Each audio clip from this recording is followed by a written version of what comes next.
What's up, everybody? It's your boy Daniel Disney, and we're back at it again with another lore, aka hero story for Wolverine. We're going to go over accompanied Envoy. Another one, Freddy. Heavy on the orchard nectar. You got it, Logan, said Fred Dukes, the bartender of Green Lagoon, a secluded watering hole nestled into the heart of Karkoa, the living island that served as a safe haven for mutants from across time and space. The massive man plucked in a beautiful tropical flower from a tiny garden behind the bar. He squeezed it in his oversized hand, causing the strange pink liquid contained within its delicate blossom to trickle into a tall glass. Mixing in a few other natural ingredients, he covered the glass and gave it a quick shake before sliding across the bar to his most loyal customer. Not used to you ordering off the organic menu, Fred said with a smile. Nothing that Logan tastes usually tended to be a bit more traditional. Yeah, well, I didn't come here to forget anything tonight, bub, Logan said, gazing at the nectar swirling in his glass. For once, I want to remember every detail, and I would like to hear them as well. A voice said as another man approached the bar, if you are willing to share, my friend. Logan looked up from his drink to see one of the greatest foes he'd ever faced, the mutant master of magnetism, known as Magneto, taking a seat next to him. If this were a few years ago, Logan would have already popped his razor-sharp adamantium claws and taken the first swing. But these were strange times, and for a man who lived a life as long as eventful as the Wolverine, that was certainly saying something. Logan was used to the unexpected, but everything had turned upside down when the chronicle disruption known as the Time Stream Entanglement started wiping out realities. Krakoa may have been home to some of the most powerful mutants on the planet, but that still wasn't enough to keep it safe from the cosmic catastrophe's devastating effects. The island and its inhabitants found themselves swept up in a powerful temporal storm, and nearly became lost in time and space. Ororo Monroe, the X-Men called Storm, managed to navigate the island safely through the tempest, but when the danger had finally passed, their new reality began to sink in. Krakoa had not only been transported to a different dimension, but a whole new aura as well. The year 2099.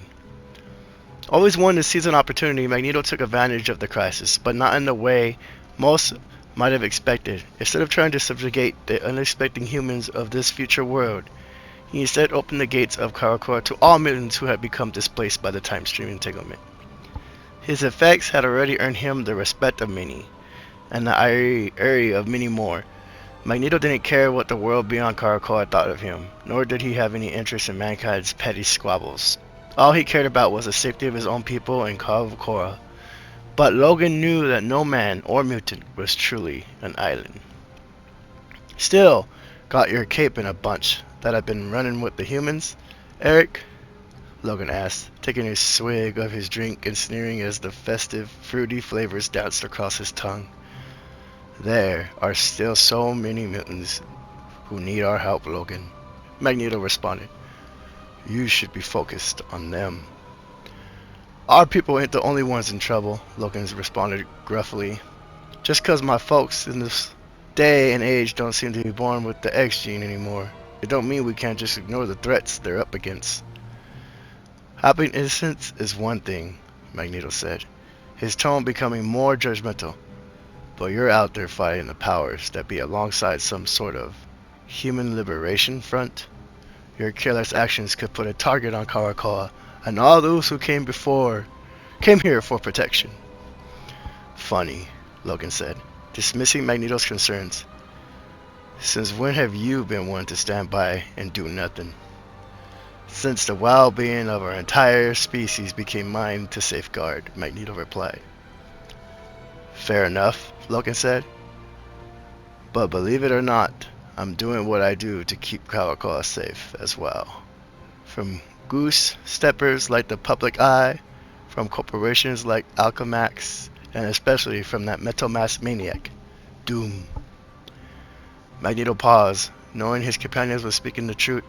Somehow Victor Von Doom was still alive and thriving in this era. The king of Latveria had become more powerful than ever, both as a political leader and as a sorcerer. It has even rumored that Doom himself had kickstarted the time stream entanglement. There were conflicting reports as to whether it had been the Doom of this reality or another of his multiversal variants. Still, Magneto knew it was only a matter of time before Doom set his sights on Caracoa and the growing army of mutant soldiers for whom it had become a sanctuary. Perhaps Logan's actions were more justified than Magneto was willing to admit. "Your allies in the Resistance," Magneto said, considering his words carefully, so as not to send the Wolverine into a berserker rage. "Are you saying they can be trusted?" "With my life," Logan said, without pause. "There may not be many of us fighting this fight, but the ones we've got are the best. They are at what they do.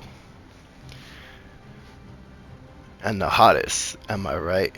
Fred chimed in unexpectedly from behind the bar. "The Black Widow was always smoking for a human, I mean, but then again, I guess she's gotta be, what, like, over 100 by now? So maybe just forget I said that." "Natasha don't look a day older than she did when she was in her prime," Logan responded. "Guess I ain't the only one who figured out how to fight off the effects of aging. And there's someone else who just showed up that literally has aged a day and a century and a half. Someone you probably ought to know about, Eric." Magneto and Fred listened intently as Logan began to recount his most recent incursions beyond the shores of Caracoa. Logan had left through a Caucasian gate to rendezvous with Natasha Romanoff in Tokyo, the Red Room which the Black Widow was now using as her own personal spy network, and had intercepted rumors that someone was planning hits on major crime organizations, including the Yashida Corporation. They needed to know if the person targeting these groups was a potential ally or yet another enemy to add to their list. But the Wolverine arrived at their usual meeting point. Natasha was nowhere to be found. He tried to contact her on the Resistance secure comm channel, but she had gone radio silent. That wasn't like her. After digging for intel and making a few minor threats, Logan learned that Natasha had gotten a credible lead about an ultra top secret Mercury level assist being stored at Alchemax Tokyo headquarters. Whatever it was, she must have realized that her window to recover it was extremely short if she was willing to risk going in without backup. Logan raced through the back alleys of Tokyo toward the Alchemax Tower, but he wasn't fast enough. Before he could reach his destination, a powerful explosion lit up in the night and shook the city streets. Worried about Natasha's safety, Logan doubled his pace, but instead of fighting the Resistance most elite spy, he instead found himself face to face with one of the most legendary warriors to ever grace the field of battle, Steve Rogers. "Captain frickin' America!" Fred blurted out, snapping Logan out of his story. "You gotta be kidding me." "No joke, bub," Logan said. But the Boy Scout wasn't alone. Logan continued his tale, saying how Cap's signature's red, white, and blue uniform was badly scorched, as if he had just walked out of the inferno at the Alchemax building. To make matters worse, he was now surrounded by a small squadron of Doombots that were all aiming their weapons at him. Logan wasted no time, popping his claws and leaping to the fray. As he ferociously slashed, reducing Doombots to scrap, Logan never once questioned if it was the right side of the battle after all. If there was anyone who could be trusted without hesitation no matter the timeline, it was Captain America. Cap didn't have his shield on him, but that didn't stop him from joining the fight. The super soldier was one of the best hand-to-hand combatants who'd ever lived, and even a seasoned warrior like Logan couldn't help but be impressed by Cap's strength and skills as he delivered blow after blow to the mechanical menaces. Sorry, catching my breath. Once Wolverine had sliced the head clean off the final Doombot's armored shoulders, he asked Cap about Natasha. Cap confirmed that she was the one who had rescued him and said that she was safe. Logan warned that she wouldn't stay that way if they stuck around much longer. Cap agreed, noting that he had only just been enthralled in this strange new world, and he already had Alchemax, the public eye, and now Doom himself looking to get their hands on him. Logan considered bringing Cap back to Caracoa, but there were multiple problems with that plan. First, the organic gateway that allowed Caracoan citizens to travel to and from the island in the blink of an eye could only be accessed by those with mutant genetic signatures. Second, as much as he hated to admit it, Logan knew deep down that Magneto was right. If their foes found out that Cap was being harbored by mutants on Krakoa, it would almost certainly drag all of them in kind into a war that none of them were ready to fight, at least not yet. A wise choice, Magneto said. But where is your star-spangled ally now? I'm getting there, pal, Logan said. Hold your horses. Logan went on, telling how he took Cap back to secure resistant safe house. By then, the effects of the blast of Alchemax, not to mention the century and a half that Cap had spent trapped in ice, had taken their toll on the Sentinel of Liberty. Not even his super soldier serum was enough to heal his burns and reduce the atrophy in his muscles. Cap didn't have had a healing factor, but Logan had access to something that could get his new ally back in the game again in no time. Making a quick trip back to Krakoa, Logan gathered some medicinal flowers and returned with them to safe house. It was long before Cap was back to his old self. His renewed vigor had apparently also renewed his sense of duty. I owe my life, soldier, Cap said upon his recovery. This may not be the war that I was made to fight in, but I'd be honored to join your resistance and help you turn the tide against this doomed fella and any other facets forces trying to crush your people beneath their collective boot heel. Thanks for the offer, Logan said, but that mess back at Alchemax has probably set off public eye alarms across Tokyo and beyond. The resistance is going to need to keep a low profile for a while, and as great as having Captain America on our team might sound, it's bound to draw a bit too much unwanted attention. I understand, Cap replied. Do you happen to know where anywhere else I can go? Preferably somewhere far enough away to keep everyone safe. There aren't many places left on this planet that aren't under constant surveillance, Logan replied. But that notion gave him another idea. What if the place he sent Cap wasn't on this planet at all? Tell me, bub, Logan continued. You ever hear of Wakanda? The African nation, Cap said, instantly seeing the merit in Logan's suggestion. They managed to hide their presence perfectly during the war. I doubt anyone would be able to find me there. And the good news is, I happen to be close friends with the King T'Chaka. My shield was even forged from vibranium, a rare Wakandian metal. I wonder if they could make me a new one. Hate to break it to you, Logan said with a smile, but T'Chaka ain't the king anymore, and Wakanda is a long way from Africa these days. Logan informed Cap of how the Wakandians had set off to the stars in search of the true source of vibranium, and had since built themselves an intergalactic empire. Cap seemed dismayed, but all hope wasn't lost. The current king of Wakanda, T'Challa, had been attempting to make strategic alliances to battle against a darkness he saw on the horizon. Ah, yes, Magneto interjected. T'Challa came to me seeking Krakoa's aid, but we were not yet ready to commit to such a partnership. Yeah, well, he came to Natasha too, Logan said, and she was smart enough to take him up on his offer.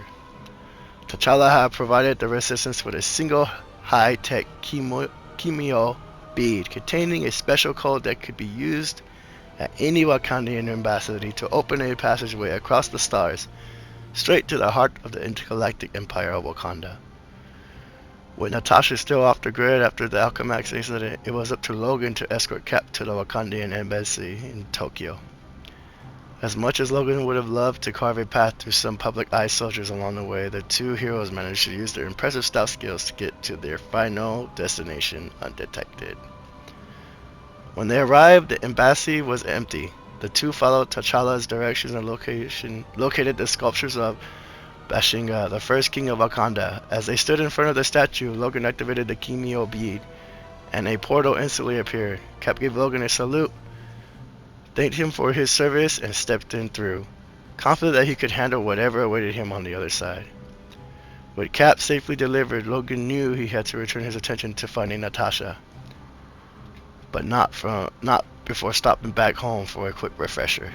Logan concluded, finishing off the last drops of pink liquid in the glass and wiping his stubby covered chin with his forearm. A fascinating tale, Magneto said. But what I find truly refreshing is the notion that perhaps We have as many friends in this new world as we do foes. Sometimes it helps to take your helmet off so you can see the full picture, Logan said with a smirk. Indeed, Magneto replied, as he stood to walk away. Now, if you'll excuse me, I have much to do, and it seems much to consider. You and me both, Logan said, as he placed his empty glass on the bar. Want me to fill you up? Fred asked, hoping that another round might come with another exciting story about Logan's adventures. Logan stood up and glanced down the trail that led out the Green Lagoon. He knew he had to get back into the field sooner rather than later. Natasha was counting on him, and he had a feeling that it wouldn't be long before he crossed paths with Captain America again. Sure, Bob, Logan said, reaching back and pulling his cowl up to cover his eyes. But you'd better make this one for the road. Bam! That's it for the accompanying Envoy. I really hope you guys enjoy. Long story, man, a lot in those paragraphs there, man. I was like into it, running out of breath. Hope that didn't bug you guys so much. Thank you again for taking your time to watch. Check out this other content, subscribe if you can, and until next time, I'll talk to you guys later. Thank you so much for watching.